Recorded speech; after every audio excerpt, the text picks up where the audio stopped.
Bagamat isinasagawa ngayon sa bayan ng Bao Camarines Sur ang libreng legal at medical mission ng pinagsamang puwersa ng Rinconada Bar Association, Rotary Club of Makati Uptown at Rotary Club of Rinconada, bukas pa rin naman umano ang aktibidad hindi lamang sa mga Baoenyos, kundi pati na sa lahat ng mga residente sa iba't ibang panig ng Rinconada area.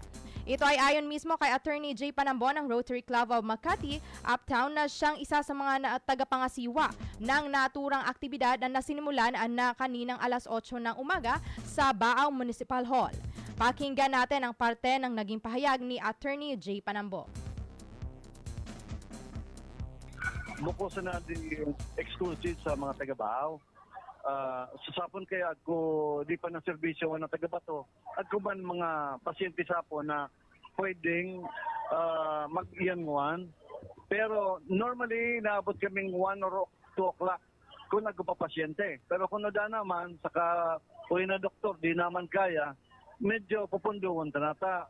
Baka instead na maraya na pasyente, masala na na pagbulong, di di ko nakatabang, naka-route pa kita ko na kay Manwata. Ang aktibidad na may temang Wellness 2025, ang Medical, Dental at Optical Mission ay isinasagawa ngayon kasabay ng legal consultation. Kaugnay nito, malugod na inaanyayahan ng grupo ang lahat ng mga residenteng nangangailangan ng tulong na dumulog lamang sa nasabing venue para sa kaukulang serbisyong maaaring ilaan para sa kanila.